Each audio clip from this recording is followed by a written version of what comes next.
தந்திரம் 5. வீக்னஸை காட்டுகிற மாதிரி நடிக்கிறது. பவர்னாலே ஸ்ட்ராங்கா இருக்கிறது தான் என நம்ம நினைச்சுக்கிட்டு இருக்கிறோம். ஆனா ரொம்ப பவர்ஃபுல்லான தந்திரங்கள்ல ஒண்ணு இதுக்கு டோட்டலா ஆப்போசிட். உங்க வீக்னஸை பிளான் பண்ணி ஒரு டிராமா மாதிரி வெளிப்படுத்துறது.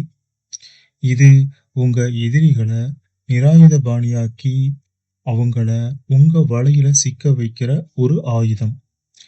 இதோட சைக்காலஜி இதுதான். ஒரு நபர் தன்னை தாழ்த்திக்கிட்டு தெரியாம ஒரு சின்ன தப்பு நடந்துருச்சு, நான் நான் ஒண்ணுமில்லைன்னு சொல்லும்போது மத்தவங்க தன்னோட பாதுகாப்பு கவசத்தை கீழே இறக்கிடுவாங்க.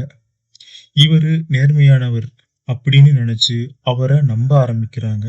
ஆனா அந்த தந்திரக்காரன் தன்னோட உண்மையான வீக்னஸை காட்டவே மாட்டான். பதிலா கவனமா கணக்கு போட்ட சின்ன பாதிப்பு வராத வீக்னஸை மட்டும்